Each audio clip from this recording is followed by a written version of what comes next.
قل هذه سبيلي أدعو إلى الله على بصيرة أنا ومن اتبعني وسبحان الله وما أنا من المشركين.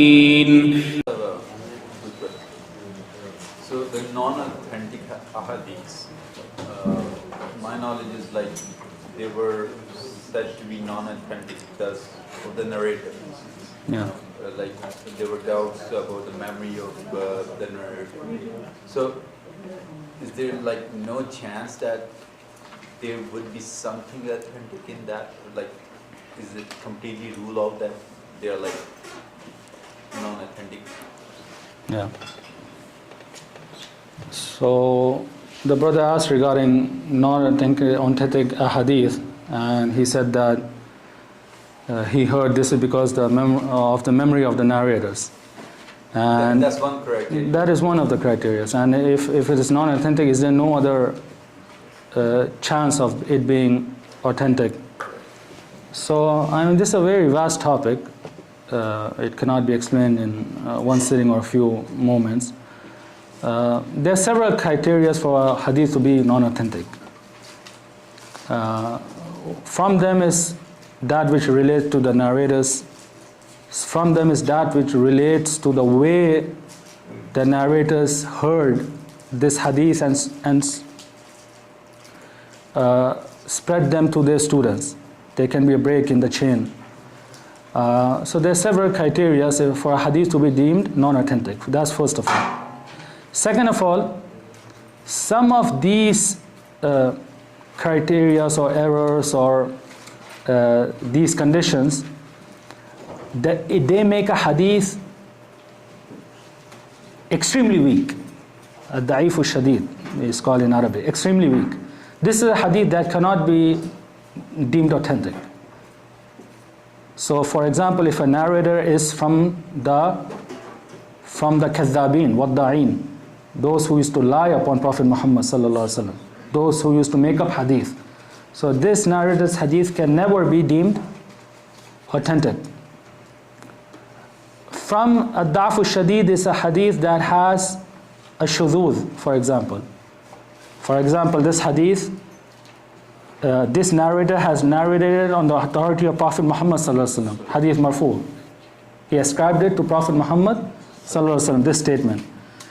But someone who is more trustworthy than him, who is of a greater level in memorization than him, or a group of narrators of hadith, they have narrated the same statement to be from the statement of the sahabi. This narrator says his statement of Prophet Muhammad sallallahu alaihi wasallam. These group of narrators say this is a statement from the statements of the Sahaba. So in that case, the group is given precedence over one.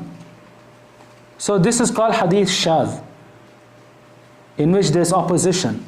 Someone who is more authentic or a greater group as opposed to someone who is less or less in number. So this hadith that is ascribed to the Prophet Muhammad sallallahu alaihi wasallam, this is shadh. It cannot be deemed authentic. There's no way. Because the correct is that it's from the statements of the Sahabi. This is just examples of the hadith that are severely weak. There's other than this is called a da'f al-khafif or al-yasir. Weakness that is less or little. So these ahadith, yes, they can be deemed authentic. These ahadith can be deemed authentic if this hadith is narrated by several chains.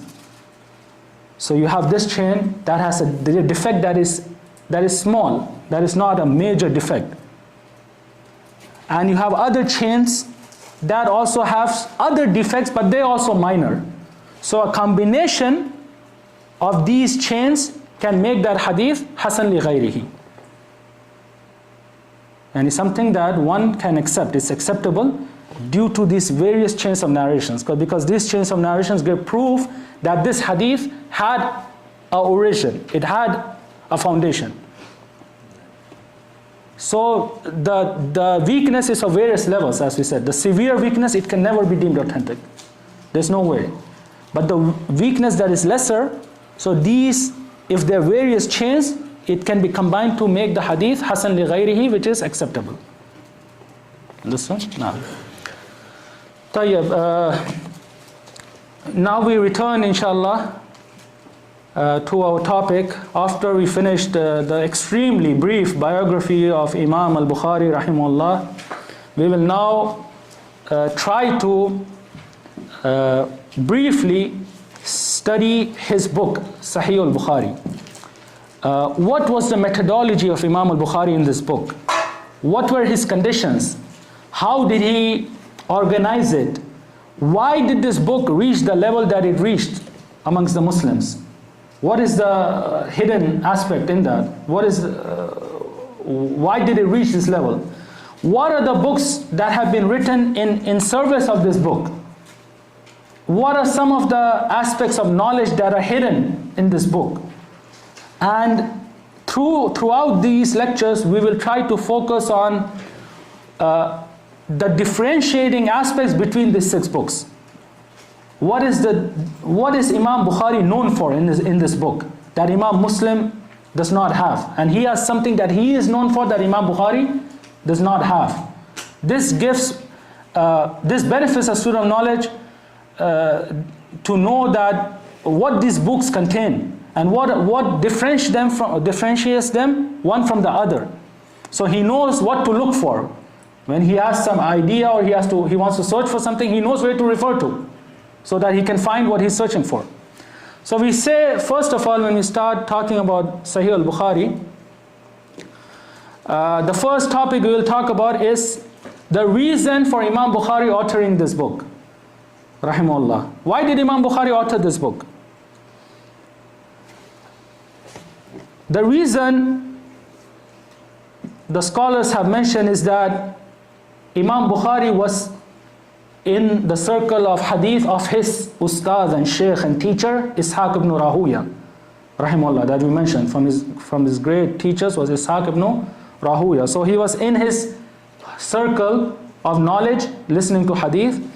And Imam Ishaq, by the way, someone asked about Rahuya. His proper name is Ishaq ibn Ibrahim al-Hanzali. Ishaq ibn Ibrahim, from the tribe of Hanzala, al-Hanzali. So his father's name was Ibrahim, but he is well known by this laqab of Ibn Rahuya, which is said that it was a laqab for one of his great-grandfathers. Huh? He was from Faris, yeah, Khurasan. So Imam Ishaq, in this circle of knowledge, while they were narrating hadith and listening to hadith, he just says something from the side of his tongue, as it is said, something that wasn't paid much attention to. He said that if someone from you, he told his students, from whom was Imam al-Bukhari, that if someone from you were to compile just the Sahih Ahadith, just the authentic Ahadith in a book, in a summarized book, in a small book, summarized book that contained just authentic Ahadith. Because until their time, there was no book that contained only authentic Ahadith. As it will come inshallah, Imam Bukhari is the first scholar of Hadith to author a book only containing authentic Ahadith. And he created this field of knowledge in Hadith sciences, or a way of authorship in Hadith sciences, which is called as-Sihah, Kutub as-Sihah, where the scholars compile only authentic Ahadith. Sahih Bukhari, after him came Sahih Muslim, Sahih Ibn Hibban, Ibn Khuzaymah, Mustadrak Hakim, etc., etc. He created this whole field. He is the one who created this science of compiling only the Sahih, authentic Ahadith. And this was from a statement that he heard from his teacher, Imam Ishaq ibn Rahuya, rahimahullah. So this also we benefit that a person might say something of benefit that he does not give much attention to, that he does not give much thought to, but Allah Tabarak wa Ta'ala blesses in that statement. And inshallah, Ishaq ibn Rahuya, the reward that Imam Bukhari rahimahullah gets from Sahih al-Bukhari until today, his teacher gets the same reward because he's the one who told him to author this book. So one should always be giving good advice to the Muslims, always trying to guide them and trying to speak to them with good speech. He doesn't know what the outcome of this speech will become. So Imam Bukhari says, when I heard my teacher Ishaq ibn Rahuya say this, it fell in my heart. From that day, I made the intention that I'm going to complete this task. I will be the one who will compile authentic ahadith in this summarized book. The second topic we'll talk about is, when did Imam Bukhari rahimahullah start compiling this book, Sahih al-Bukhari?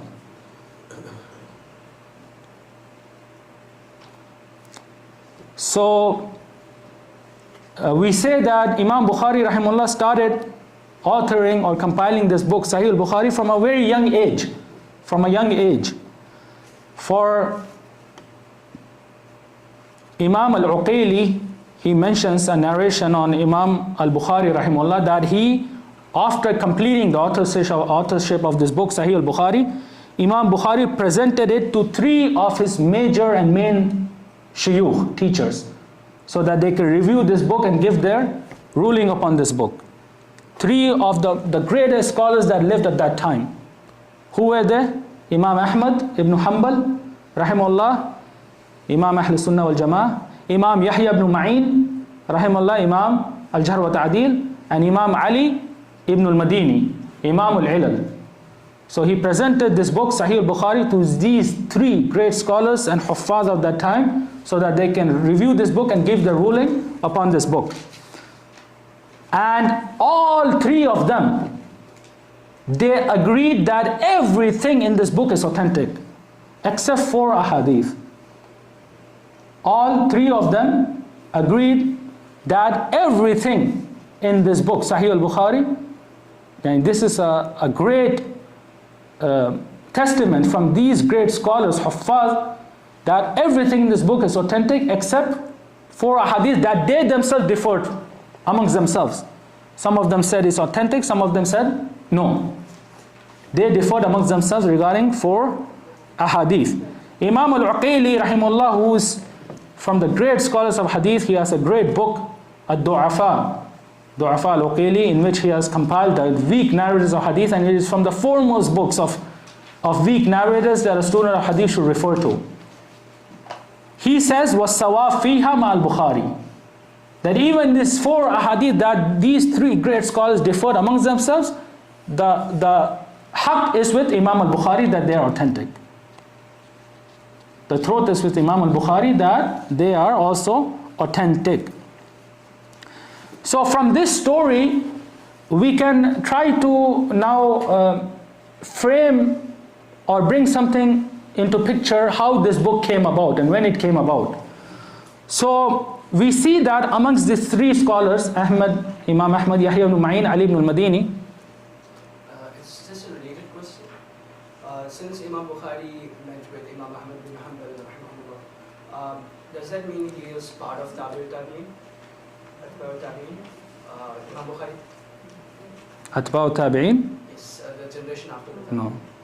Because Imam Ahmad is not considered from the Tabi'in. Yeah. So these 3 scholars, the one who passed away the first from them was who? Yahya ibn Ma'in. He passed away in 233 after the Hijrah. After 1 year passed away, Ali ibn al-Madini, 234. After 7 years passed away, Imam Ahmad, 241. So the earliest of them who passed away was Imam Yahya ibn Ma'in. So this statement means that when Imam Bukhari authored this Sahih and completed it and presented it to these 3 scholars to look into it, it tells us that he completed Sahih al-Bukhari before 233. I mean, that's the least we can take out from this, that he completed authoring this book before the year 233, before Yahya ibn Ma'in passed away. So if we say, for example, he did not present it in the last year. For example, he presented it a year before, 232.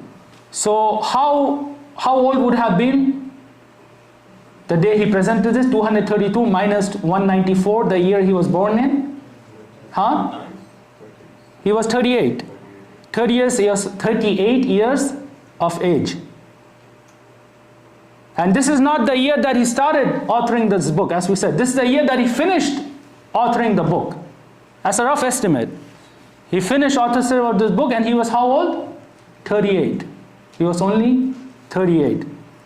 And we have a narration from Imam Bukhari himself in which he says that I have spent 16 years authoring this book. Authorship of Sahih al-Bukhari took how long? 16 years. 16 years. So if we subtract 16 from 38, we have 22. So Imam Bukhari rahimahullah started authorship of this book approximately when he was 22 years of age. When he was 22 years of age, and he finished it when he was 38 years of age, taking 16 years to author this book. And this also gives proof to the great level Imam Bukhari reached in this science and in memorization from a very young age. 22 years of age, and he starts authoring this great book. Well, we also benefit from this that a person should not, or especially the young people, should not look down upon themselves. The muhaddithin, the scholars of hadith, as we will continue to hear, they started seeking knowledge from a young age. And they started this authorship from a young age. So a person should strive hard from a young age to seek this knowledge, and he should not let others deter him or tell him that he's young, or try to put him down. He should have belief, conviction, and he should work hard, put his trust upon Allah Tabarak wa Ta'ala. Also, Imam Bukhari rahimahullah, he says that he collected this book, Sahih al-Bukhari, from 600,000 ahadith. 600,000 ahadith. And he had with him 600,000 ahadith. We just mentioned he memorized 100,000 ahadith, authentic ahadith. 200,000 non-authentic ahadith. And the other ahadith were written with him in scrolls and in books. So he had a collection of 600,000 ahadith that he had collected from this vast travels that he traveled from east to west. Thousands of kilometers.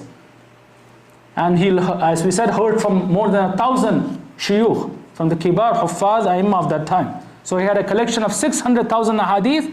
From them, he selected the ahadith of this book, Sahih al-Bukhari. From 6,000 ahadith, he selected the ahadith that he put in his book, Sahih al-Bukhari. And as we said, this 600,000 ahadith, they are not texts, they are chains of narration. They mean the isnad, chains of narration. And from the stories that are mentioned about Imam al-Bukhari is that he did not select any hadith from the 600,000 hadith and write it in his book or entered it in Sahih al-Bukhari, except that he made wudu before it. Except that he made wudu, or in one narration, ghusl before it, and prayed 2 rakat. Prayed 2 rakat, and then he entered this hadith in his book. We come to a very important point, which is the proper name of Sahih al-Bukhari. This will help us a lot in understanding the methodology of Imam al-Bukhari in this book. Does anyone of you know the proper name of Sahih al-Bukhari?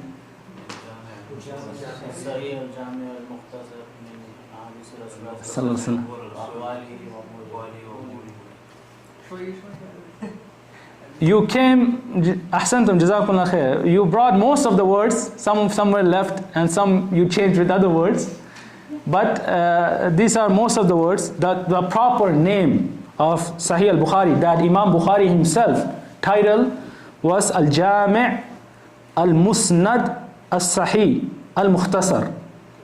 Al-Jami' Al-Musnad Al-Sahih Al-Mukhtasar min umuri Rasulillahi sallallahu alayhi wasallam wa sunani وأيامه الجامع المسند الصحيح المختصر من أمور رسول الله صلى الله عليه وسلم وسنن وأيامه.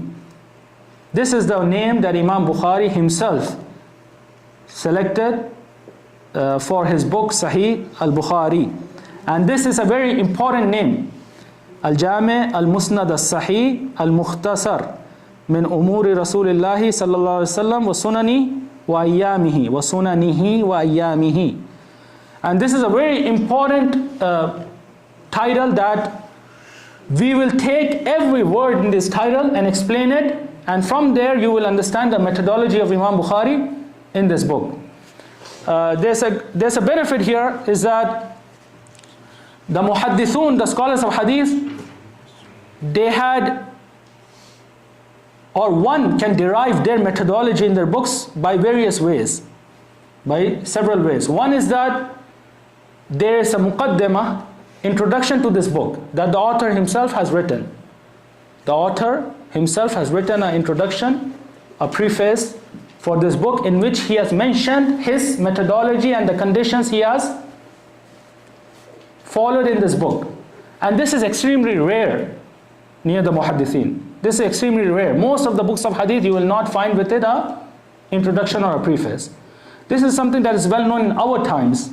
In our times, no one writes a book. You can pick up any book. You will see there's a preface and an introduction where the author, he mentions his methodology and his conditions and the way he authored this book. But in previous times, amongst the scholars of hadith, this was extremely rare. Yeah, there are books that have a muqaddimah that we'll mention. From them is Sahih Muslim. Sahih Muslim has a muqaddimah. Imam Muslim himself authored it. It's a great introduction in which he has talked about his book in detail, how he compiled it, what is the methodology, why he entered certain ahadith, why he left off certain ahadith, why he selected certain narrators, why he left off certain narrators. Sahih Muslim has a great muqaddimah. Imam Bukhari has no muqaddimah. He starts off after the basmala with Kitabul Wahi, from the first book, and haddathana, he starts narrating the ahadith. So this is one way to find the methodology of the author, to refer to his muqaddimah, this one, to the introduction, this one. The second way is that the author, he might not write an introduction that is part of this book, but he might write a treatise, a separate treatise expounding upon the methodology of the book he has authored. From the examples of that is Imam Abu Dawud, that we'll mention inshallah. Sunan Abi Dawud has no introduction. It starts off from Kitab at-Tahara and Haddathana, and he starts narrating a hadith. But he wrote a separate book, a small treatise called Risalat Abi Dawud ila Ahli Makkah fi Wasf Sunani. The treatise of Abu Dawud to the people of Makkah in explaining or expounding upon his book As-Sunan. He was asked from the people of Makkah, the scholars of Makkah, to explain what is his book, what does it contain, what is its conditions, what is his methodology. So he wrote this treatise that is printed, well known, small treatise that we'll mention inshallah in detail. So this is one way one can know the methodology of a scholar, is to refer to the treatise that he has authored in explanation of the book. From the third ways, there's a book that has no introduction. It has no treatise, like Sahih al-Bukhari. He has no introduction, he has not written anything in explanation of methodology. The third way is the way we are trying to follow now, which is to look at the title of the book. Look at the title of the book. And the muhaddithin, from their way, was that the titles used to be long. It used to contain a lot of words. And every word is a condition that they followed and implemented in their book. Every word that we'll see now in Sahih al-Bukhari, every word that we mention is a condition for the hadith in his book. So this is a way. The fourth way, there's no introduction, there's no treatise, there's no title. Some books don't have a title except al-Musnad, as-Sunan. So the way for finding the methodology, there's no other way except that one reads these books from cover to cover, and derives from it the methodology of the author of this book. And this is for of course the great scholars of hadith who are well versed in the sciences, who read these books and gather derived the methodology and the conditions of the author in this book, such as Imam al-Zahabi, Imam Ibn Hajar al-Asqalani, etc., etc. So Imam Bukhari, as we said, we will take this title and talk about this title in detail to find out what is his conditions and methodology and why this book reached the level that it reached. So the first word in this title is al-Jami'. What is the first word? Al-Jami'. Al-Jami', it is a specific type of hadith book near the muhaddithin. The muhaddithin, as we said, they have several ways of authorship in their books. The way they compile ahadith, there are several ways of organizing and structuring these books. From them is al-Masanid, Musnad, the books that are known as Musnad Ahmad, Musnad Ishaq ibn Rahuya, Musnad al-Bazzar, Musnad Abi Ya'la al-Mawsili, Musnad al-Tayalisi, etc., etc. Some of you might have heard of these books, or at least the title, Musnad. What does Musnad mean? Yani if someone wants to find a hadith of Salah, a topic relating to the Salah, or a topic relating to a zakat, will he find it in al-Musnad? With ease. Of course he will find the hadith, but will he find it with ease? No. Because the Musnad are books that are organized on the names of the Sahaba. Organized on the names of the Sahaba. So for example, Musnad Ahmad, the first book, Musnad Abi Bakr as-Siddiq. He has compiled all the hadith of Abu Bakr as-Siddiq in one place.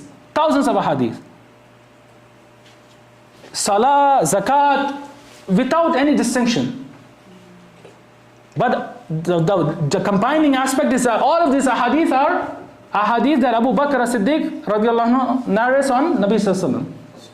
Then comes Musnad Umar ibn al-Khattab, Musnad Uthman ibn Affan, Musnad Ali, then the Musnad of the Ashra al-Mubashirin, Musnad Abi Huraira, Musnad Aisha.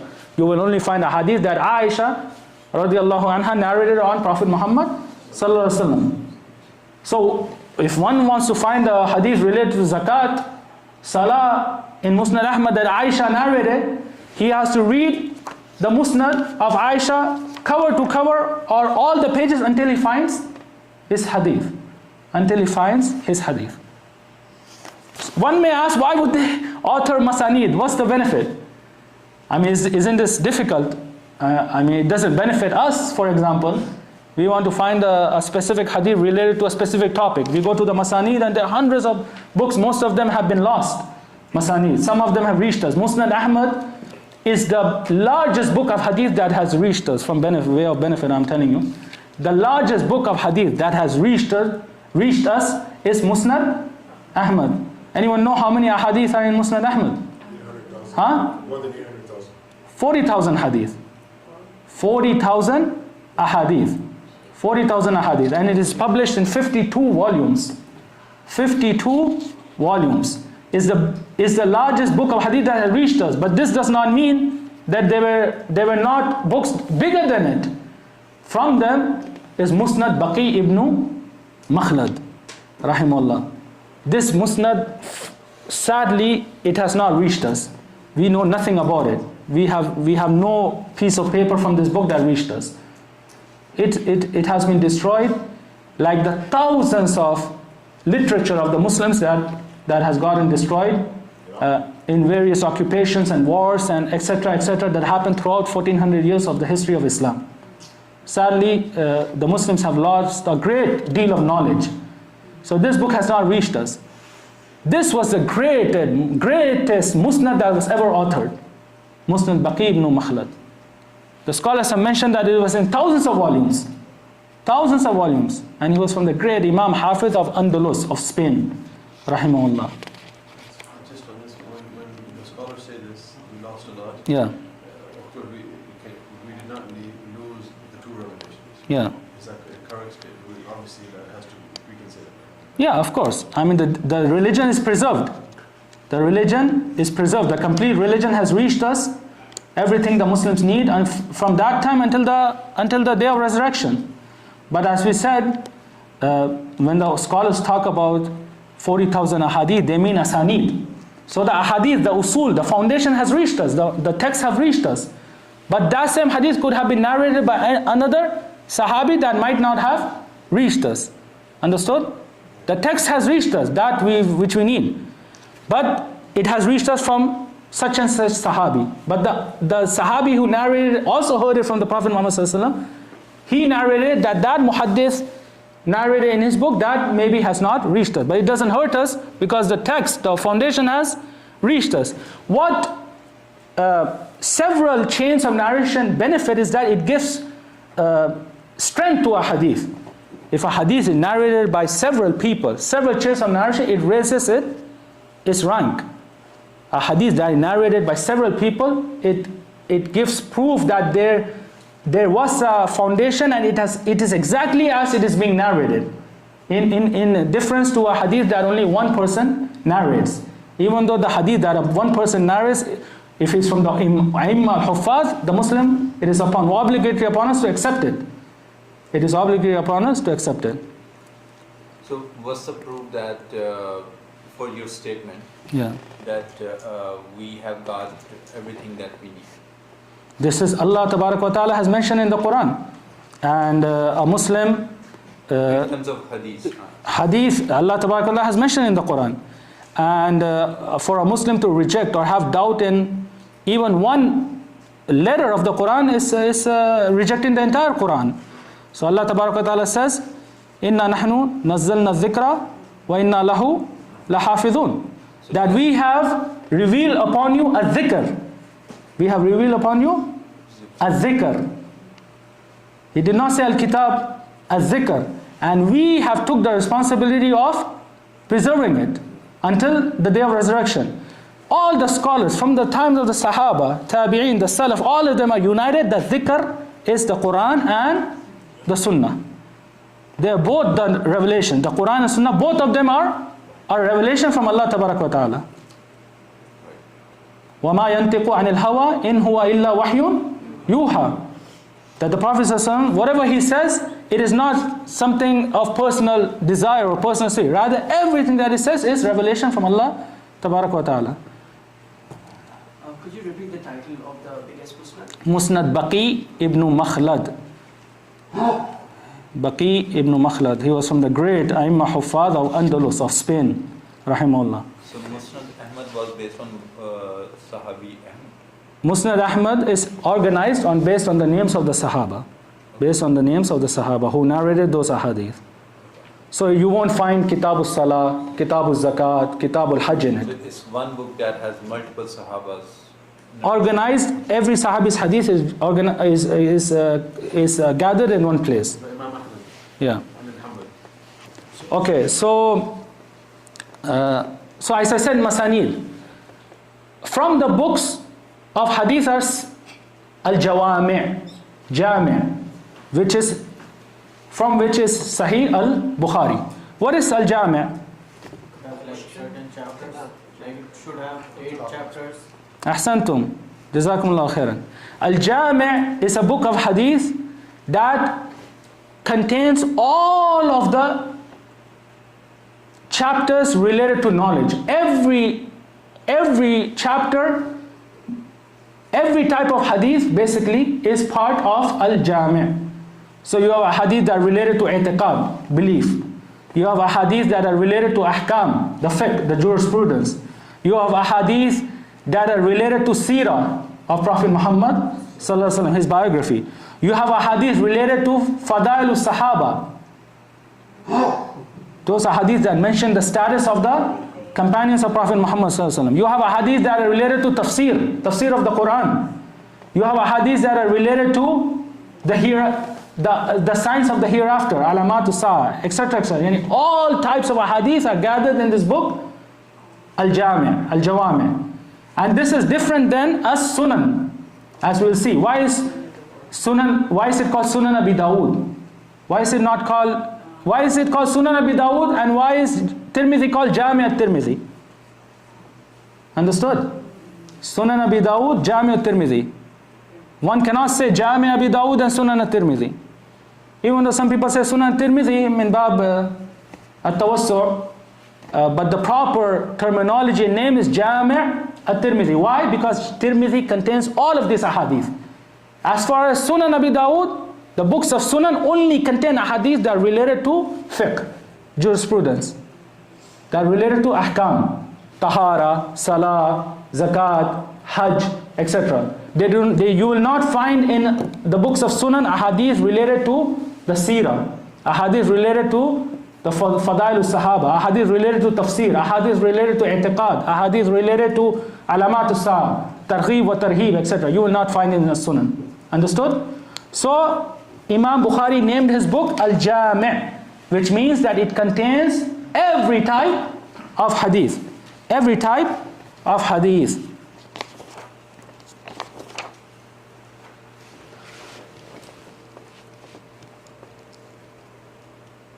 And since we're on the topic of Al-Jami' and that it contains every type of hadith, I think it is beneficial to mention or talk about an important topic in Sahih al-Bukhari, which is from the distinguishing aspects of Sahih al-Bukhari in comparison to the other books, which is the topic of the tabweebat of Imam al-Bukhari, the chapter headings, the chapter titles of Imam al-Bukhari. And this is something that Imam Bukhari rahimahullah is known for, well known for. Tabweebat, tabweeb. Tabweeb meaning to organize something upon abwab, upon chapters. To organize something upon chapters. So we'll talk about tabweebat al-Bukhari, and this is something that Imam Bukhari rahimahullah specifically is known for in comparison to the other muhaddithin. And it has been said and repeated by the scholars that fiqh al-Bukhari fi tarajimihi. Fiqh al-Bukhari fi tarajimihi or tarajim abwabihi. Yeah, meaning the fiqh, the jurisprudence, the understanding of Imam al-Bukhari is present in his chapter headings. Tarjama is a heading, chapter headings. Imam Bukhari did not explain his book, Sahih al-Bukhari. The hadith that are mentioned in his book, he did not write an explanation to it. The scholars have come after that, we'll mention, that have wrote great explanations. What was the position of Imam Bukhari with this ahadith? What ruling did he derive from this ahadith? It is mentioned in his chapter headings. One can refer to the chapter headings and he will find what was the fiqhi position of Imam Bukhari regarding these ahadith. But it is important to note that there are two types of chapter headings in Sahih al-Bukhari. And we mentioned these issues so that the student of knowledge, when he reads these kind of books, he knows these issues and he understands these issues. The tabweebat of Bukhari, the chapter headings of Bukhari are of two categories. The first is tabweebat zahira bayyina, that are apparent, that are clear. The hadith, the chapter heading is in accordance with the hadith. The heading of the chapter is in accordance with what is mentioned beneath it from the hadith, the text of the hadith. There's no contradiction, there's no ambiguity. It is clear. The chapter heading matches with the hadith. This is no problem. This is wadi. This is something no one needs to worry about. The other category of chapter headings are those chapter headings that do not match with the hadith that are mentioned in that chapter. So Imam Bukhari will narrate a hadith, the text of a hadith, and when you read the chapter heading, there's no link. There is no link between these chapter headings and that text. And this is a topic that the scholars of hadith since that day, since Imam Bukhari rahimahullah completed his Sahih until now, have discussed amongst themselves. And scholars have written specific books trying to find links between these chapters in a hadith. We will mention that inshallah. That they have written specific books just to link these chapter headings that are problematic in their view. That it does not coincide and link with the hadith in it. So they have written books trying to find the link between the chapter headings and the hadith beneath it. Understood? So from that, for example, is the chapter heading of, you will find in Sahih al-Bukhari, Bab Tazweej al-Mu'sir alladhi ma'ahu al-Quran wal-Islam. The chapter of marrying off a poor person, marrying with that which he has of the Quran memorized. As we know, the Muslims are ordered, the Muslim man is ordered to pay al-Mahar. Mahar, when he marries somebody, the man is, the groom is to pay the Mahar to the bride. But in some instances or circumstances, the person who does not have anything of wealth, then he can use the Quran that he has memorized as a mahar. And this is established from the Sunnah of Prophet Muhammad sallallahu alaihi wasallam. He married off one of the Sahabi who could not even find a metal ring. He was so poor, he could not even find a metal ring.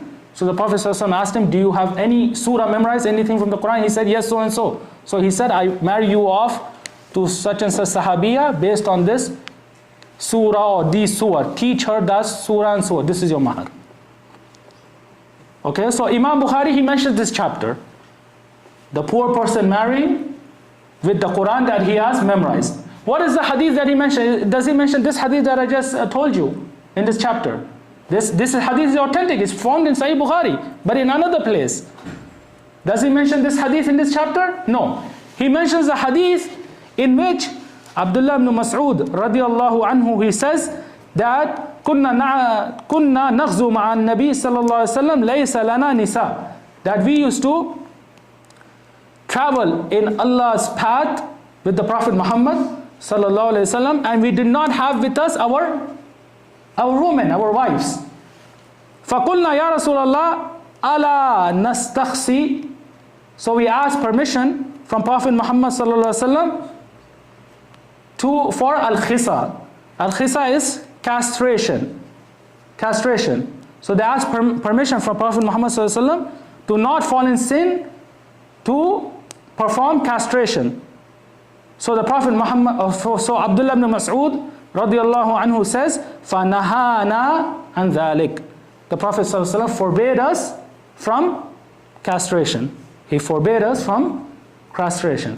So what, can someone tell me, what link does this hadith, in which there is forbiddance from castration, what link does this hadith have with a poor person marrying with that which he has of the Quran?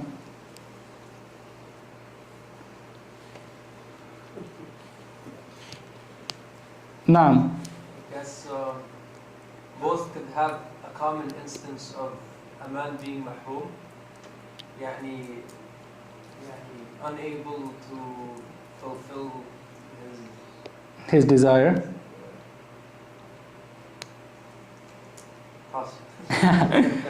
So these kind of chapter headings, these are found in Sahih al-Bukhari, and the ulama have written books in trying to find links between these chapter headings and these ahadith.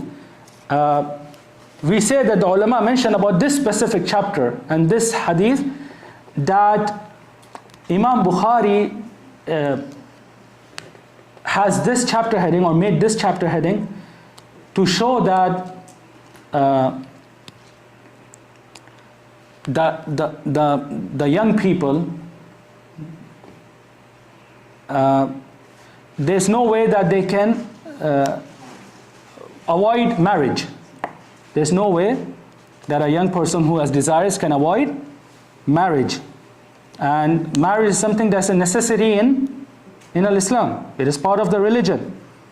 And with this, even though it is something that is part of Islam and there's no living without it, Allah Tabarak wa Ta'ala has forbidden the Muslim from falling in a zina, from falling in fornication. So the Prophet ﷺ, when he forbade them from castration, Imam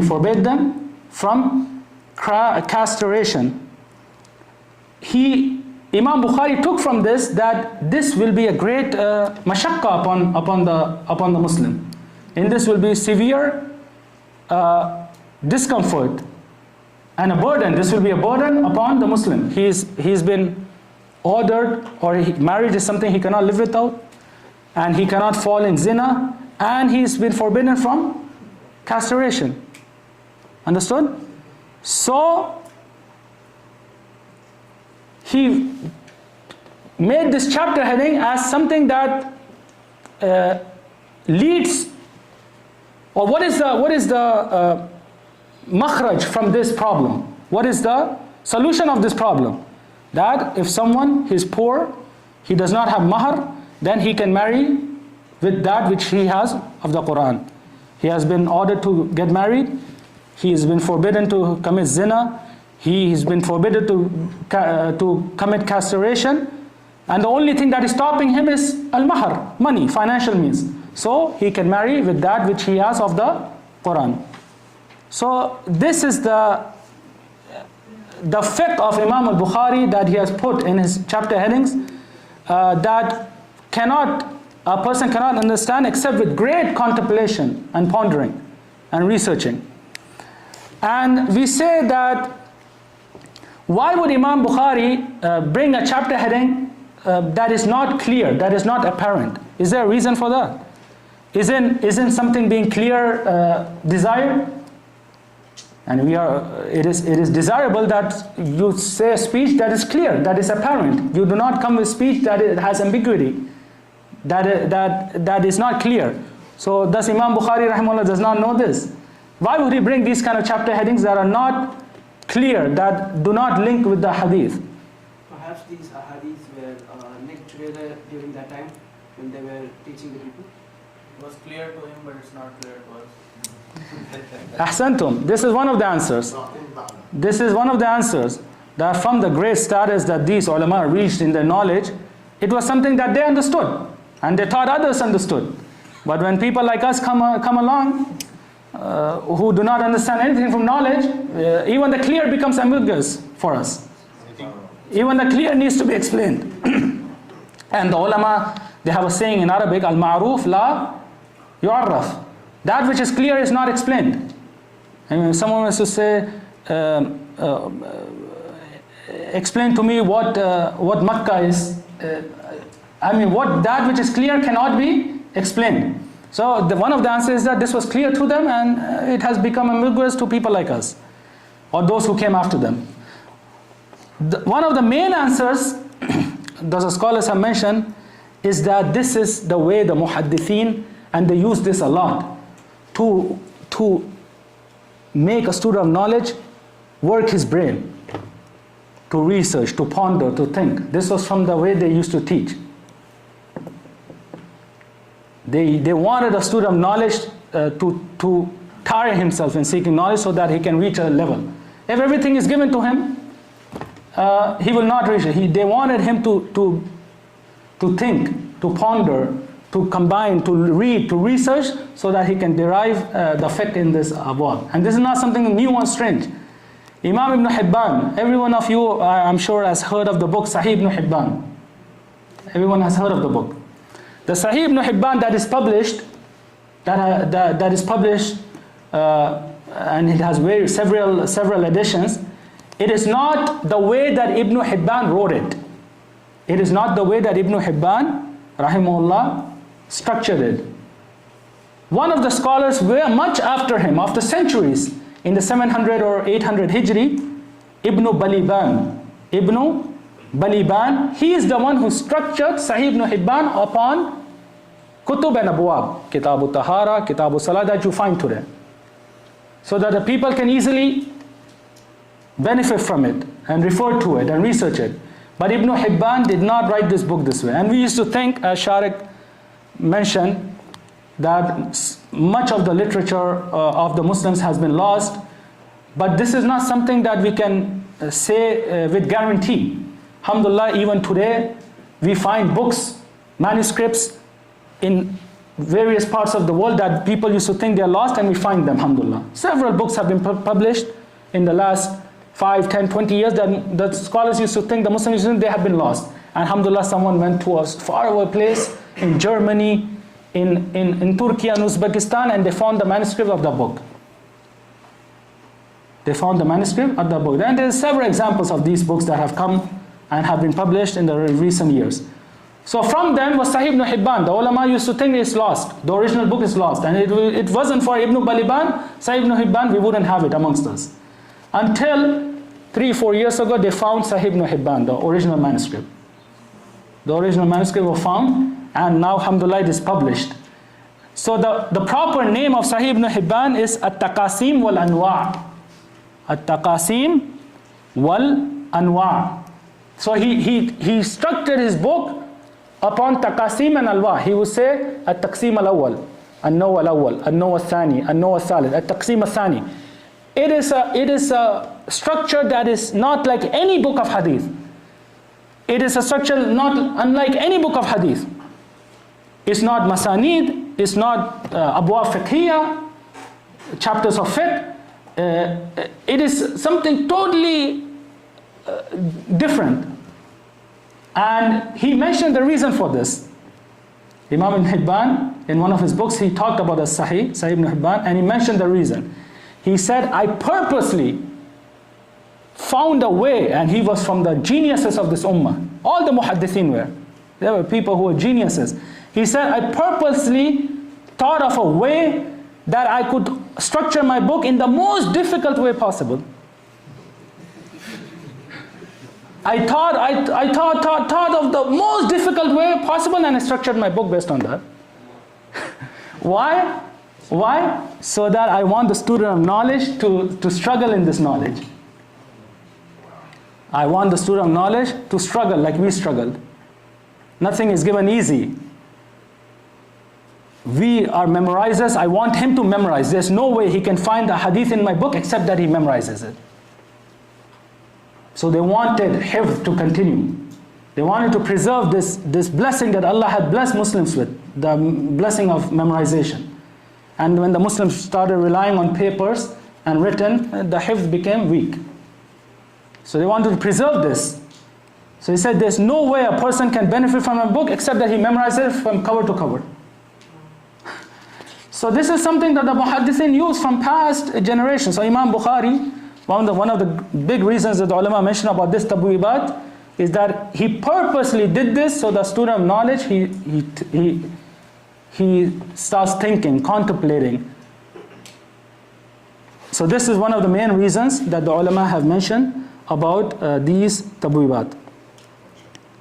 Now, What was the name of the book again? At-Taqasim wal-Anwa'. And it is printed, alhamdulillah, almost 1 or 2 years ago. The book has been printed in totality. What did Ibn Baliban do? He rearranged this book upon abwab fiqhiyya, kitab al-tahara, kitab al-salah, kitab al-zakat, so that a person can benefit from it. Where did they find it? Huh? No, he reached him. Oh, that other book. Where did they find it? I don't remember now, but they found the manuscript of the book in one of the libraries. Okay, just one question. I know we've been going to the Bukhari. Yeah. What is the true number of, without multiplication of hadiths, what's the true number of all of the hadiths ever collected? And we can say these are saying like 50,000, 100,000. Is there a number? You will be surprised. I mean, this is a very vast, important question. That how many ahadith are authentic? How many ahadith are authentic? Out of all. Out of all the ahadith that are present amongst the narrative. And people, as you said, think of it as a great number. As a huge number. But this is something that only the scholars who have vast grasp of the Sunnah, who have read most of these books and collected and memorized, they are the ones who can let us know. It is not something for us that we can know in our times. So from them was Imam al-Zahabi, rahimahullah. Imam al-Zahabi was from the ulama of al-Istiqra' tam. He had knowledge of hadith and books with him that it didn't reach nobody in his era, in his time. And after him came Hafiz ibn Hajar al-Asqalani. He had manuscripts and books that he mentions, as we will mention inshallah soon, that have not reached us. Hundreds of books have not reached us, but he had in his possession. So Imam al-Zahabi, he has a very well-known statement about the ahadith, the sunnah. How much is it? What is the number of ahadith? So he says that the mutun, as we said, we talk about asanid and mutun, 600,000, 100,000, these are all asanid. The text, established text, he said they are almost 4,000 in number. 4,000 in number. I know that you have worked with Sheikh Ziaur Rahman. No. So I'll get to it. So 4,000 in number. This is his research. That the texts of the Sunnah are 4,000 in number. And the Quran is how many ayat? 6,000. Not a big difference. Not a big difference. The Quran was revealed on the Prophet Muhammad ﷺ in 23 years. And the Sunnah of the Prophet Muhammad ﷺ is his lifetime of 22 years when he was blessed with Islam. So he says it's 4,000. Hafiz ibn Hajar al-Asqalani rahimahullah, he mentioned that from his wishes and desires is to compile all the authentic ahadith. As we'll mention in Sahih al-Bukhari, we will come from the word al-Mukhtasar in his title, that he didn't compile all the Sahih hadith on purpose. He only compiled something that is comprehensive, something that is summarized. So Imam Hafiz ibn Hajar said that from my wishes and desires is that someone comes along who compiles all the Sahih ahadith. So he couldn't do it in his lifetime. Some scholars tried to do it after him. They couldn't complete it until our era, with the various blessings that Allah has blessed us with, computers and technologies, etc. This has become easy, or much easier than the past, even though of course we don't have to agree with every single hadith. As scholars of hadith from past, they have differed in a hadith that we just mentioned, 4 hadith, the 3 scholars differed in. So a student of knowledge who is well versed in this science, he can differ with the ruling of another student of knowledge or scholar. But this gives an idea. So from the books that came about in our times is a book called Al-Jami' Al-Kamil Al-Shamil. Al-Jami' Al-Kamil Al-Shamil, which was authored by our Sheikh Diya al-Rahman al-Azami, rahimahullah, who passed away 2 years ago on Yom Arafah. On Yom Arafah in Medina, and he was buried in Al-Baqi on the night of Eid al-Adha. Diya al-Rahman al-Azami. He has a very strange story and life. He was born a Hindu, a non-Muslim, in India, in Azamgarh, which is description al-Azami, which is a city in the northeast of India. And he accepted Islam after reaching 20 years or more than that. Then he sought knowledge with the Ahle-Hadith in India. Then he was blessed with acceptance to the Jamia Islamiyah of Medina during its inception of the first early years. And he settled in Medina. He completed his PhD in Hadith Sciences from Jamia Islamiyah, and he was blessed with Saudi nationality. He was granted the Saudi citizenship, and he used to teach in our faculty of Hadith. This was before we were born. And he was also the head of the department of the faculty of Hadith. Our scholars today in the faculty of Hadith, they are all students of him. And he retired, and he spent 20 years in authoring this book after retirement.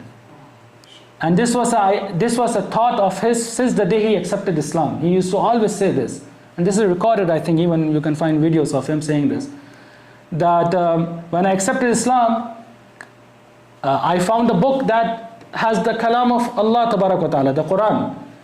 I used to hear about the Sunnah, but I couldn't find one book that I can say or give to a non-Muslim like who wants to accept Islam like me and say this is the Sunnah. So this was the reason he compiled this book. So this was a thought process he had, or idea he had since the beginning, but because of various busyness with teaching and other, he has several other books, mashallah, he couldn't author it. When he retired, he closed his doors. 20 years he didn't travel from Medina. He didn't leave Medina. Rather, he used to dislike anyone visiting him. Scholars would come, they would contact me, I would contact him, he would refuse, most of them. From the morning until the night, he was busy in authoring this book. After 20 years, he completed this book, and this has been published by Darussalam in 14 volumes. Al-Jami', Al-Kamil, Al-Shamil. And in this book, regarding the topic, how many ahadith does he have? He tried to collect all the authentic ahadith. So he has almost 16,000 ahadith. 16,000 ahadith. And of course there are repetitions, because he will repeat a hadith in several chapters based on the ruling that is found in it. Some hadith, they have a lot of rulings, so he'll repeat that based on those chapters. So this is just a rough estimate regarding the question of the brother, how many authentic ahadith. So they're not some big number that the people claim or try to create doubts that 1 million, hundreds of thousands, and we don't have. The biggest book is Musnad Ahmad, 40,000. So the sunnah has been lost, the hadith have not reached us. So this is all falsehood, and it can be simply answered by these answers. Now, only authentic hadith. Now, so we continue. As we said, the scholars have specifically focused on this issue of the tabwibat of Bukhari, the problematic chapters or the ambiguous chapters that are found in Bukhari, and they have written several books. From them are 3 very important books, if someone wants to read and benefit. Al-Mutawari ala Tarajim Abwab al-Bukhari. Al-Mutawari, which is of a scholar, Imam of Hadith called Nasiruddin Ibn al-Munayyir. Nasiruddin Ibn al-Munayyir. The second book is Munasabat Tarajim al-Bukhari. Munasabat Tarajim al-Bukhari of Ibn Jama'ah. And the third book is Sharh Tarajim Abwab al-Bukhari. And this is the most vast and most famous book in this field. Sharh Tarajim Abwab al-Bukhari. Explanation of the chapter headings of Imam Sahih al-Bukhari, which is by Shah Waliullah al-Dahlawi. Shah Waliullah al-Dahlawi, who is from the great scholars of the Indo-Pak subcontinent, who passed away almost 300 years ago. This is a book he authored in Arabic related to the chapter headings of Imam Sahih al-Bukhari. Munasabat Tarajim al-Bukhari of Imam Ibn Jama'ah. Then we move to another topic, which is the arrangement of Sahih al-Bukhari. How did Imam Bukhari arrange this book? We said it's Jami', so it contains all types of hadith, every type of hadith. So how did he arrange this hadith? So we said that he started the book off with Kitab Badil Wahi, the book of the beginning of revelation. And the first hadith that he narrated in this book is the hadith, well-known hadith, innamal a'malu binniyat, that actions are by their intentions. And the last book in Sahih al-Bukhari is Kitab al-Tawheed, the book of al-Tawheed. And the last hadith with which Sahih al-Bukhari ends is the well-known hadith, kalimatani khafifatani ala lisani thaqilatani fil mizani habibatani ila rahmani subhanallah wa bihamdi subhanallah al-azim. That 2 words or 2 statements are very light on the tongue and heavy on the scales of good deeds in the hereafter, and they are beloved to Ar-Rahman, Allah Tabarak wa Ta'ala, and they are Subhanallah wa bihamdi, Subhanallah al-Azim. The scholars have tried to derive various benefits from this.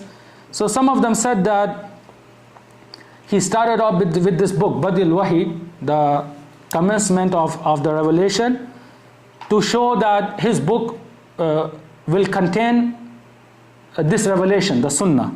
It will contain the Sunnah of Prophet Muhammad sallallahu alaihi wasallam, and he started off with the hadith, innamal a'malu binniyat, that actions are by intentions, to remind himself and the reader to correct his intention in seeking this knowledge, to correct his intention in seeking the knowledge of hadith.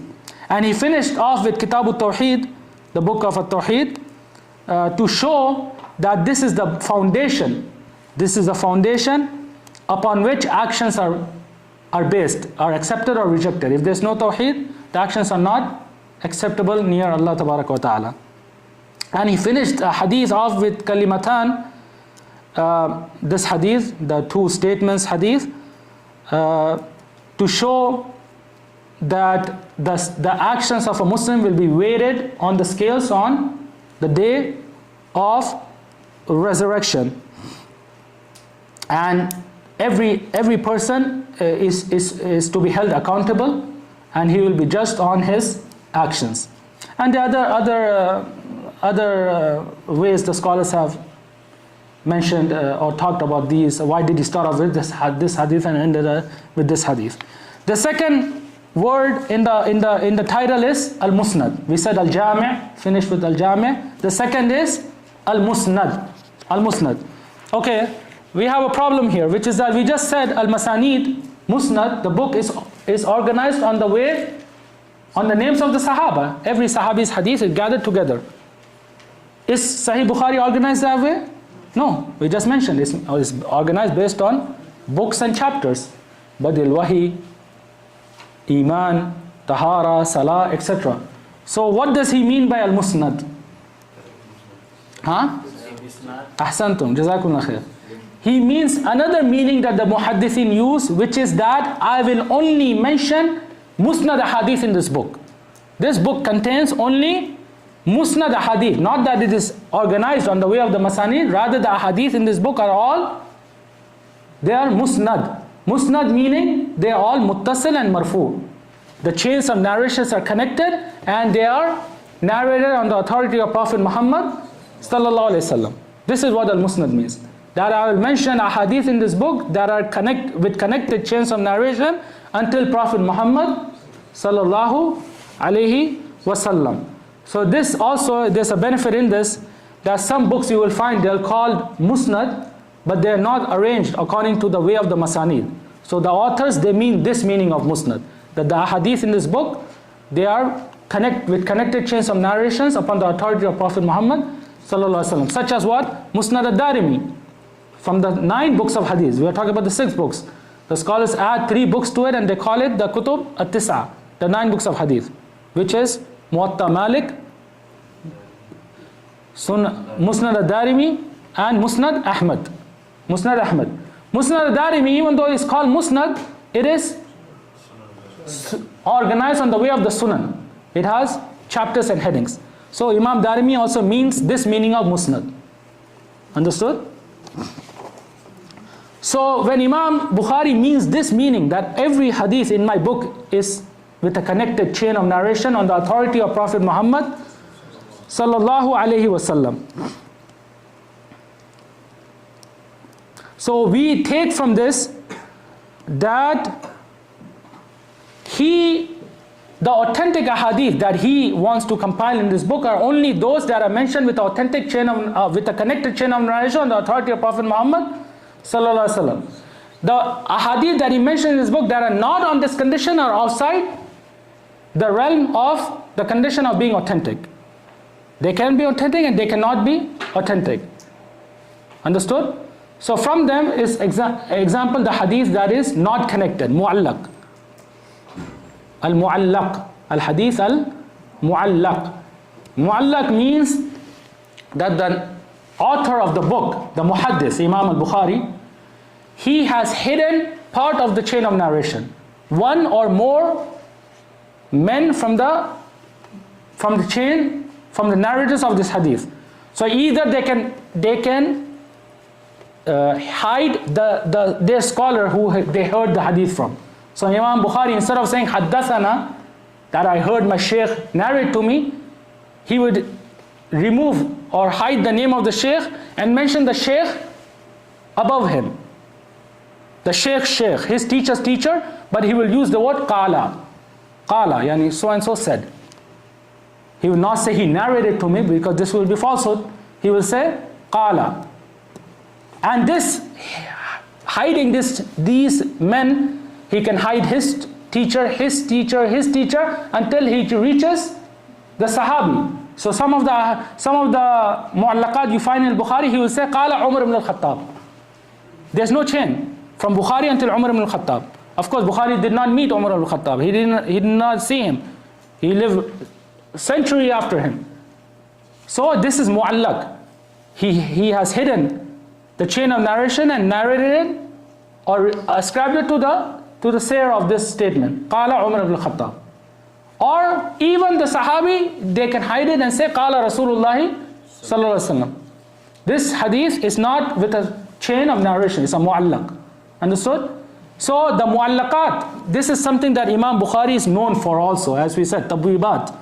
He is known for his tabwibat. This is something that distinguishes him from the other books of hadith. From that which distinguishes him from the other books of hadith are the mu'allaqat. So it does not have mu'allaqat? Imam Bukhari is the one who thought of this way, and it is filled with mu'allaqat. We will mention the numbers exactly, how many there are. Sahih Bukhari has mu'allaqat. But as we mentioned, Imam Bukhari with this title, he wants to tell us and show us that these mu'allaqat are not part of the condition of a sahih. The chains that he has hidden on purpose, they cannot be deemed to be from Sahih al-Bukhari. They can be sahih and they can be da'if. Understood? The only ahadith that are sahih, that he is upon his condition, are the musnad. There are muttasil, marfu. These are upon the condition of his book. The mu'allaqat he has mentioned, as we will mention, for various reasons. And this is something also that gives proof to his genius. He has specific reasons for mentioning mu'allaqat. Why would he mention that? He has specific reasons we will mention. So, the mu'allaqat. Also, from musnad we said it is muttasil, marfu, connected. So we took out al-mu'allaqat. Marfu, on the authority of Prophet Muhammad sallallahu alaihi wasallam. That which opposes it is mawquf and maqtu'.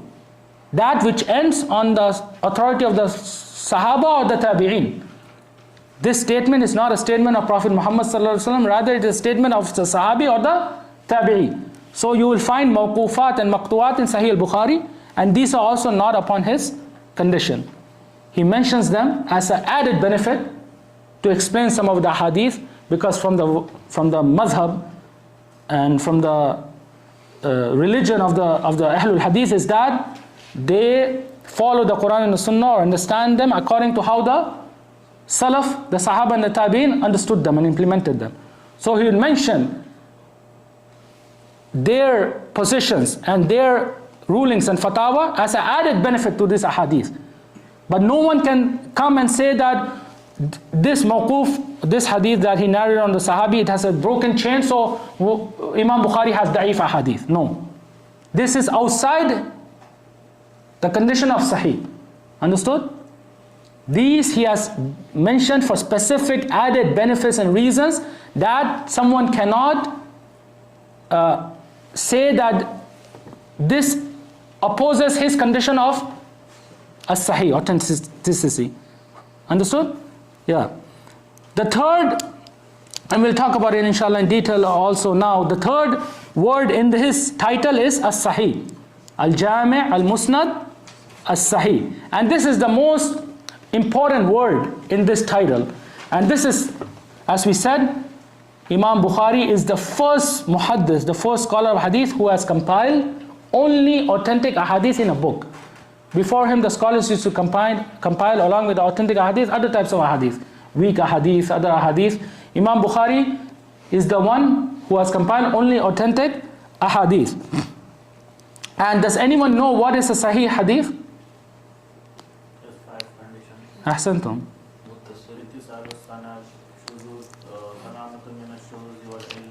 Ahsantum. The conditions of our authentic or acceptable hadith are 5. Only 5 conditions. If any hadith fulfills these 5 conditions, it will be an acceptable hadith. And if any from these conditions is not fulfilled, it will be a non-authentic hadith. It's as simple as that. These conditions are accepted upon amongst the scholars of hadith. The difference comes, you will find that one of the scholars of hadith says a hadith is sahih. The other one will say it is da'if. Why is that? This is not because they differ on these conditions. All of them accept that these conditions have to be present for hadith to be authentic. And if any condition is left off or not present, it is not authentic. They are not in difference over this. The difference comes in fulfillment of these conditions of that hadith. Understood? So a scholar who says that that hadith is authentic, he says that it has fulfilled these conditions. And a scholar who says not authentic, he will find that it has not fulfilled one of the conditions, according to their ijtihad. This is the only difference. But these conditions, this ilm al-hadith, this condition are accepted upon. There's no differing in this. One cannot deem a hadith authentic, non-authentic, except by way of these conditions. If someone says that one can deem a hadith authentic by way of his intellect, by way of it appeals to him, it makes sense to him, this is all falsehood. There's no way. The science of hadith is based on isnad, on the chain of narration. There's no way a text, a hadith can be deemed authentic or non-authentic except by way of the isnad, except by way of fulfilling these conditions. It's as simple as that. That's the bottom line. So the condition, as the brother mentioned, there are 5. Ittisalul isnad. The chain of narration has to be connected. Every person from the muhaddith or the person who has authored the book of hadith until the Prophet Muhammad sallallahu alaihi wasallam, he has to have heard this hadith from the one above him or from his teacher, and him from his teacher until it reaches Prophet Muhammad sallallahu alaihi wasallam. The second and the third are related to the narrators themselves. This is related to the way the narrators narrated the hadith. The second and third are related to the narrators. Every narrator has to be adlun dabit. Adlun dabit. 2 conditions. They have to be present in every narrator, which is that he has to be adlun. He has to be righteous. He has to be He has to be trustworthy in his religion. He has to be righteous and trustworthy in his religion. The second is dabit. He has to be a memorizer of hadith. Someone who does not make mistakes in memorization. The fourth and the fifth condition are ash-shudhuz wal-illa. The hadith has to be free from ash-shudhuz and al-illa. As we mentioned, shudhuz, that there should be no opposition to someone that is a higher rank or greater in number, and illa, there should not be a hidden defect in the hadith. So if any hadith fulfills these 5 conditions, it is acceptable. It is accepted. Yes, the acceptable hadiths are of 2 types, sahih or hasan. This is going more in detail, the difference between sahih and hasan. But the conclusion is both sahih and hasan are acceptable and they are to be acted upon. The only difference in sahih and hasan is that sahih, the narrators are of the highest level of memorization, ad-dabit. When we mention ad-dabit, the narrators are the highest level of memorizers. They have rare mistakes. The ulama say nudra, nadiran, yukhti, nadir. They have rare mistakes. In thousands of hadith, maybe they can make mistake in one hadith. So this is a sahih hadith. The hasan hadith is that in which the narrators are of a lower level in memorization than the thiqat. The thiqat are the ones who make mistakes rarely. And the hasan hadith are narrated by saduq. The narrators that are called saduq. They make more mistakes. They make more mistakes than the thiqat. So this hadith will be ruled upon as being hasan. And if the mistakes are more in number, then it will be da'if. Then it will be da'if. So these are the 5 conditions of sahih hadith. What was the last one? Huh? What was the last one? Al-illa, salamatu min al-illa. Meaning that it has to be free from hidden defects. And as I said, this is for the great huffaz and muhaddithin of this ummah. It is not for everybody. A small student of knowledge, some small scholar of hadith can look at the isnad and say it is muttasil, it is connected, all the ruwat, all the rijal, all the narrators are thiqat, and it does not oppose any other hadith, he will say it's sahih.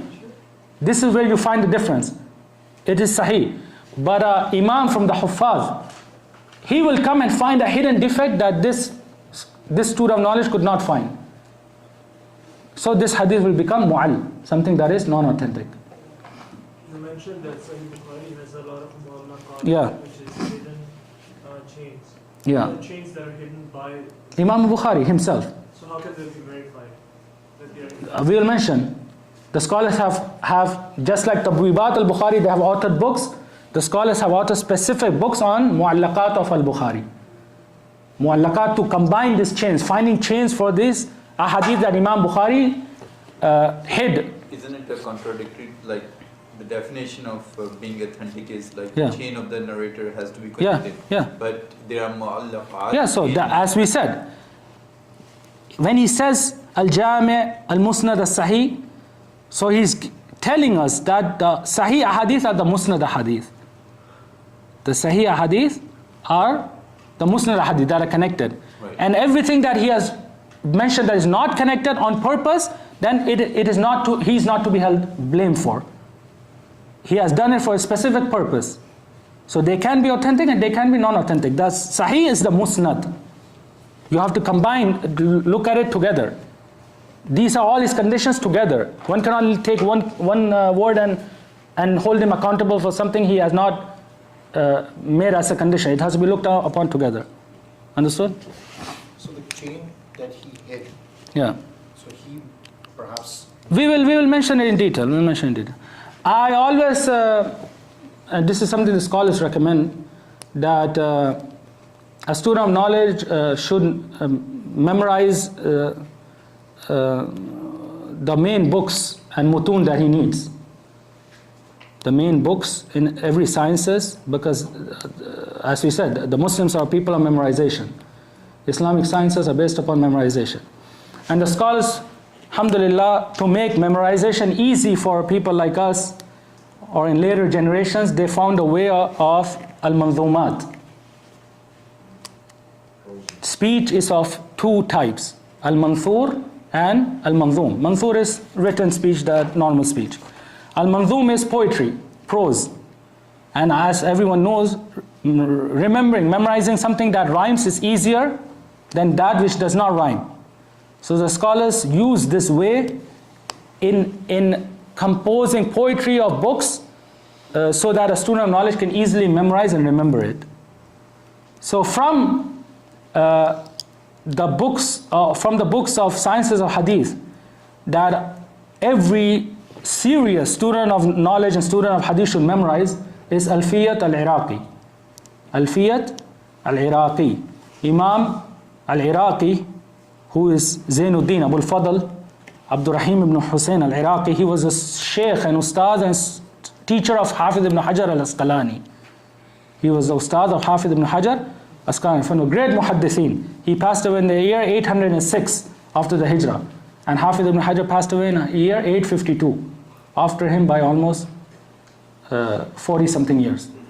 So he has written a poem, poetry, in the science of hadith, which is well known as al-Alfiyya. Alfiyya, as the brothers who know Arabic know, it means 1,000.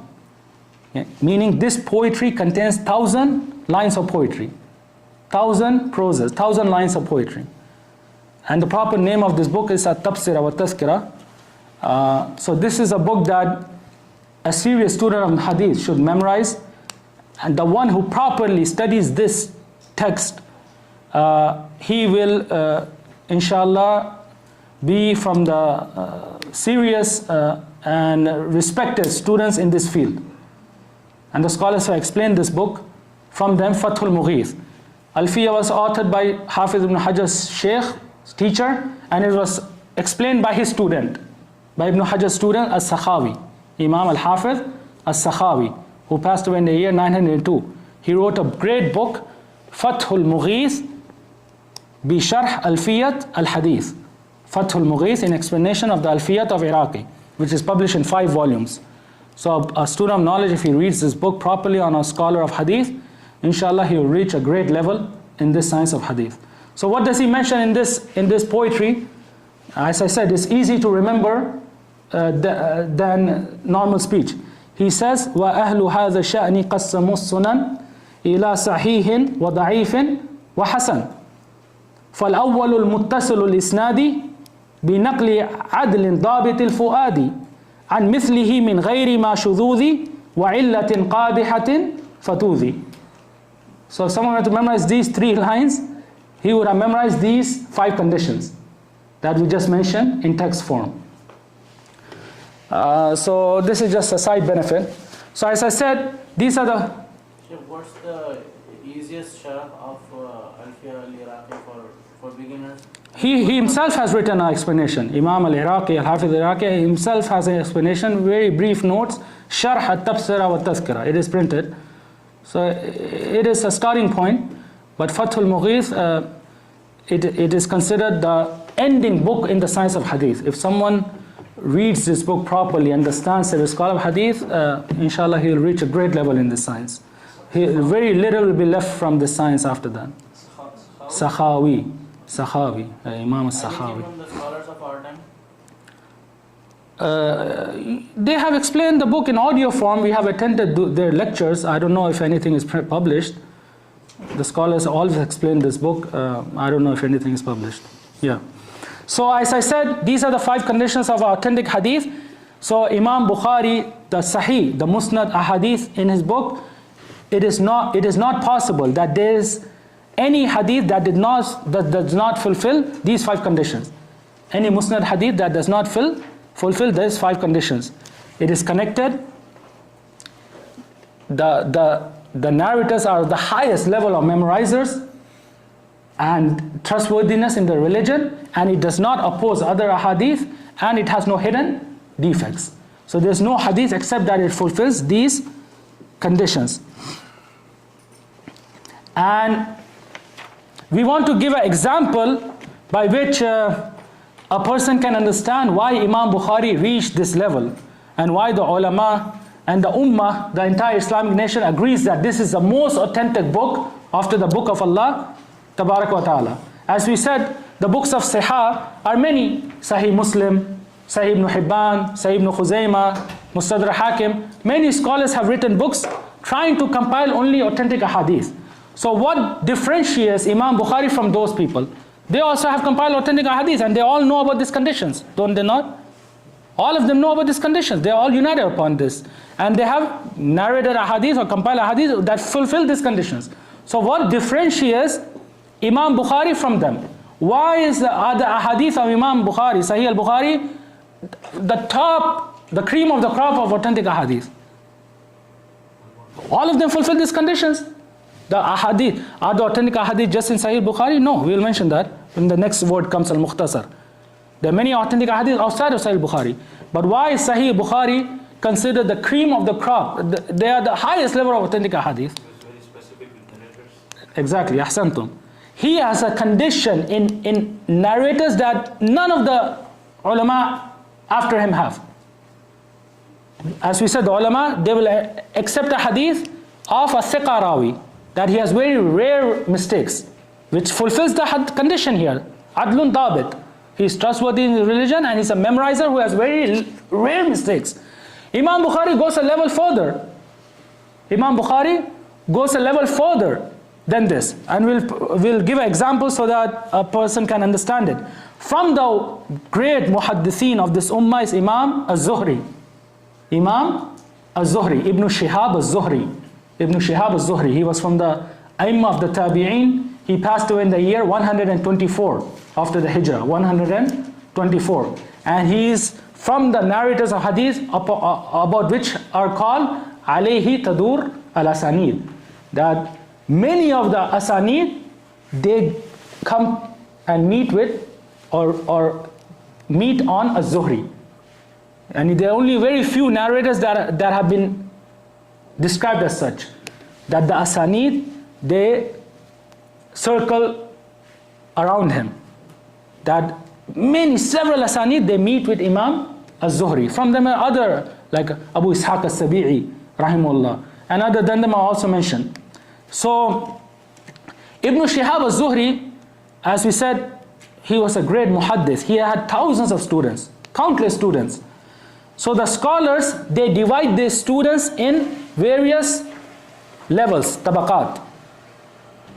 Various levels, tabaqa, levels. Okay? So the first tabaqa, the highest of his students are the thiqat. They are those who do not, they are memorizers, they have very rare mistakes, as we said. But in addition to it, there are those who have spent a long time with Imam al-Zuhri. They are memorizers that have very few mistakes, very rare mistakes, thiqat. But in addition to this, there are those who have spent a long time with Imam al-Zuhri in his travels, in his city. They have always been with him. Understood? So they are more in knowledge of the hadith of Zuhri than other narrators. This is the first tabaka, first level. The second level are the siqat, those narrators that are memorizers who are very rare mistakes, just like the first one. But the only difference is they have not spent a long time with Imam al-Zuhri. They have come and heard from him a sitting, 2 sittings, 10 sittings, but they have not spent years and years with him in his travels and his home, being with him. Imam Bukhari, he only selected the ahadith of the first tabaqah. Who have spent the most time. The most time. The most time.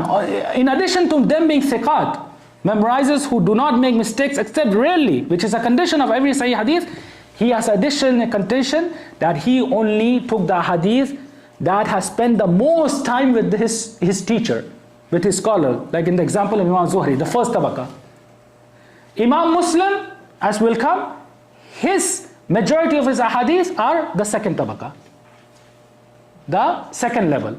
There are thiqat, memorizers that don't make mistakes except rarely, but they have not spent years and years with Imam al-Zuhri. This is also authentic hadith, without a doubt. But it is levels. Understood? So this gives an idea, or it paints a picture of why Imam Sahih Bukhari is considered the most authentic book after the book of Allah Tabarak wa Ta'ala. He has a condition in the narrators that no one has. Understood? So he has only narrated the ahadith that he is certain that there is no mistake or error in them. And the ulama have accepted this from him.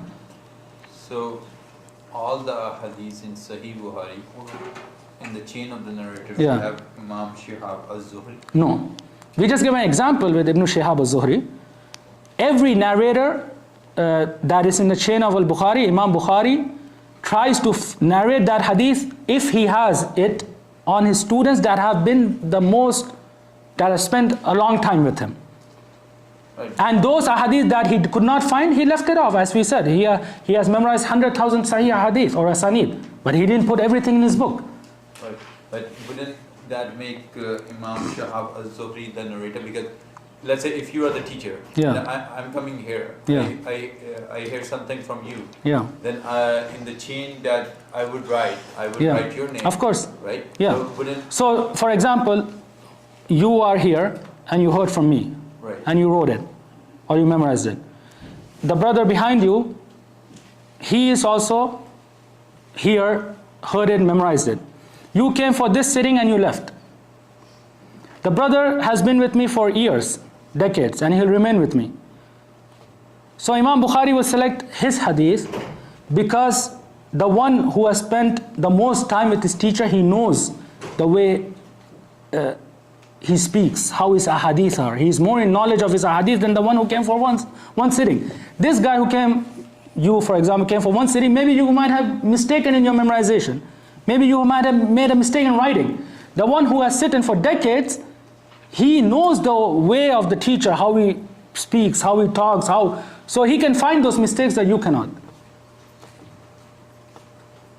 I mean, there's no comparison between one who spends with someone years and decades and one who has sat with him for a few hours. I mean, this is something that is everyone can understand. The person who has sat with someone for years, decades, he knows everything about him. He knows every aspect about him, how he speaks, how he acts. The one who has come for a few hours might just see the apparent. None. This condition applies to all the teachers or all the people that he learned the hadith from. That's what I said. He tries. His main condition is that to narrate a hadith with this condition, the highest of conditions.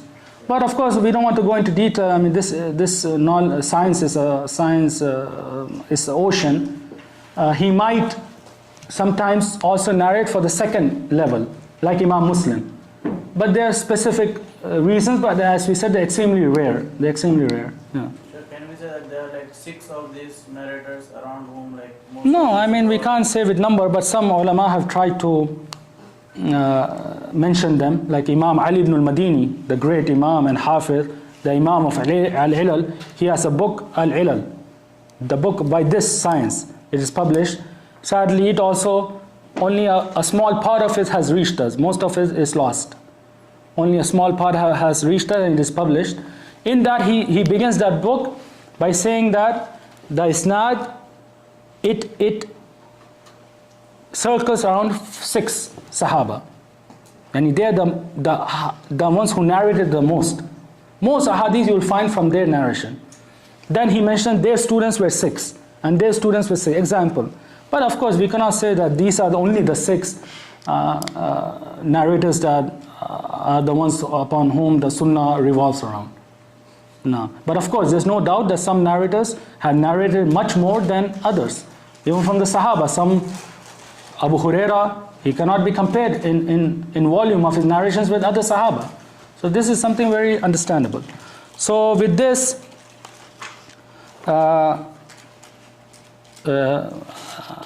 also we'll just finish off with saying the mu'allaqat, that why would Imam Bukhari mention mu'allaqat?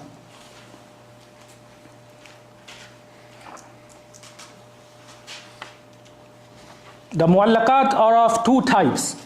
There are mu'allaqat in Sahih al-Bukhari that Imam Bukhari himself have narrated with a connected chain in other parts of his book. And a mu'allaq, you might find it in this chapter or in this place, but the same hadith he has narrated with a continuous chain in other place. And this is the majority.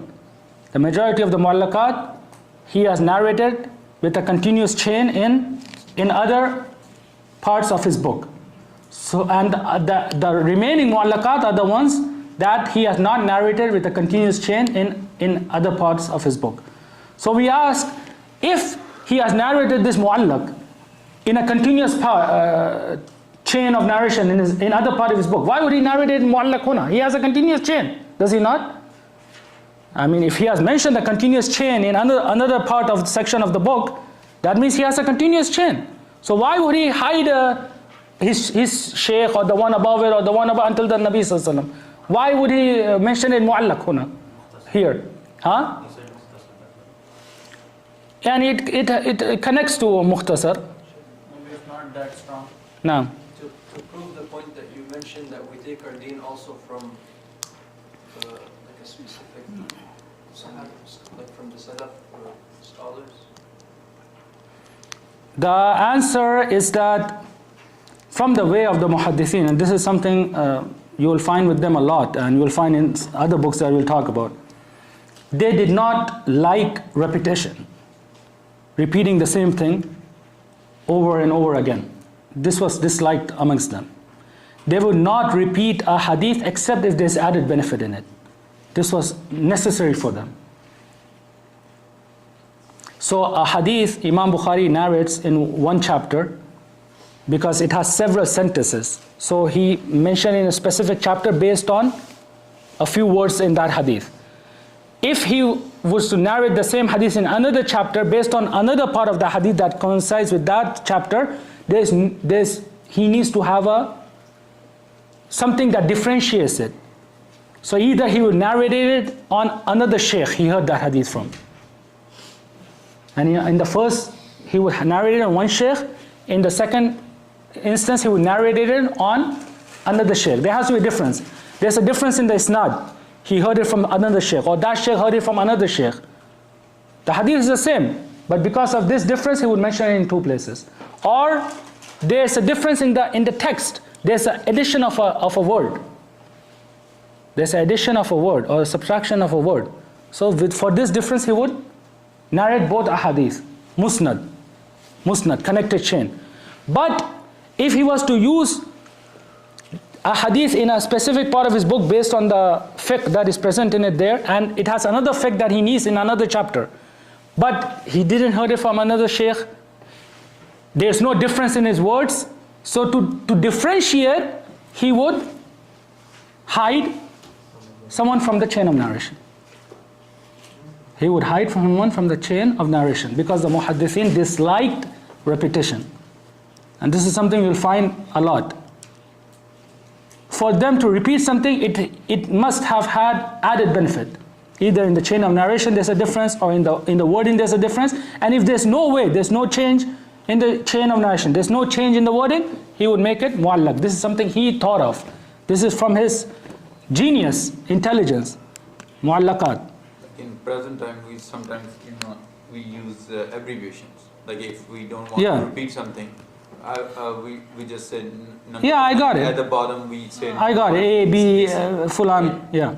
So it comes to the same. I guess. I mean, we don't want to compare it to what we know, but this is the methodology.